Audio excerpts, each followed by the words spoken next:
Bonjour à toutes et à tous et bienvenue dans cette nouvelle vidéo consacrée à la série live Yu Yu Hakusho et... Wow, faut qu'on parle.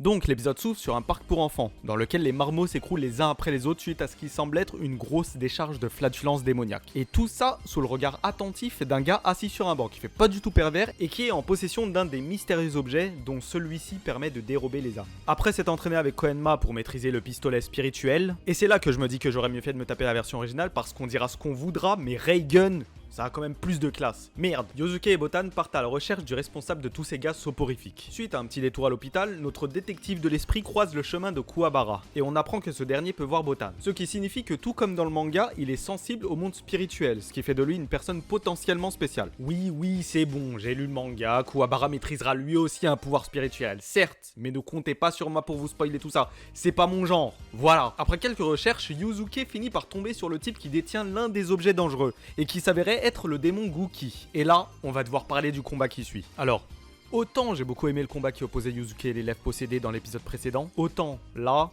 Mais sérieusement, c'est quoi votre projet sur le long terme? Vous avez décidé de m'achever? C'est ça? Non mais là c'est pas sur mes godasses que j'ai bavé. Déjà parce qu'il se trouve que cette fois-ci j'en portais pas. Mais surtout le plancher! Eh oh! Va falloir lever le pied, Jeannot.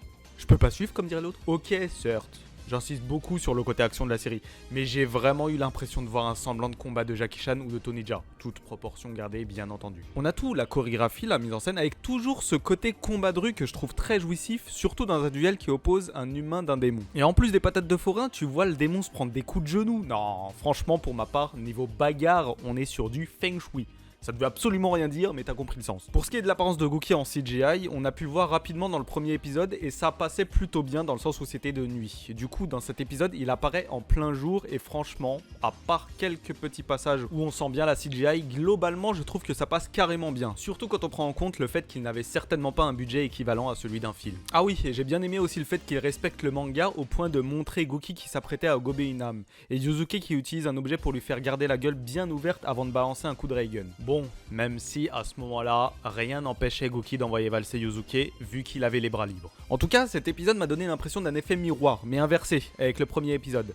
Puisque contrairement au précédent épisode, celui-là démarre avec une scène d'action et se poursuit avec des séquences plus posées. Notamment avec l'apparition du personnage de Kurama, qui apprend à Yusuke que son âme a été implantée dans un ovule fécondé pour échapper au démon qui le poursuivait, qui n'est pas sans rappeler un certain Naruto. C'est également en apprenant que Kurama a dérobé un des 3 mystérieux objets qui permet de réaliser un souhait en échange d'une vie pour sauver sa mère hospitalisée, Kuramechi décide de l'aider en sacrifiant la moitié de sa vie et ainsi épargner celle de Kurama. Après quoi, on a Yei, le dernier démon, qui dévoile son 3e œil en chialant bien sa race.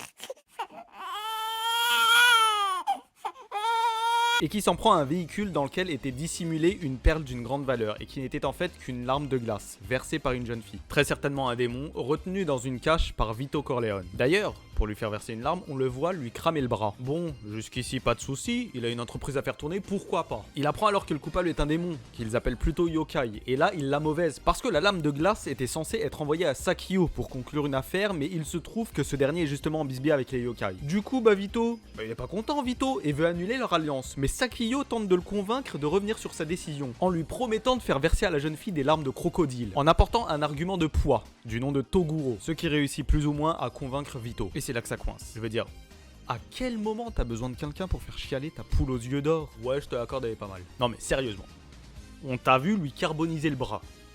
Tu vas pas me dire que t'as tout donné là, copain. Écoute-moi, Vito. Écoute-moi. Tu lui chopes sa guibole, tu lui arraches 2-3 doigts de pied et tu les lui fais bouffer. Et là, on pourra commencer à se marrer.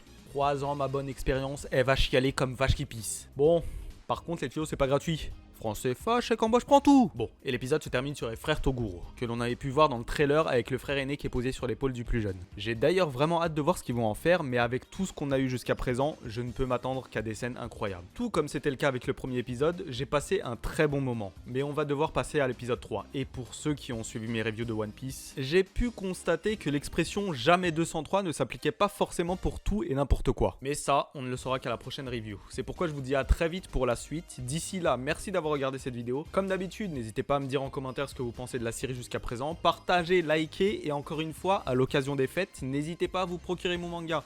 Vous recevrez une carte collector et un poster offert. Le lien est en description. Allez, ciao.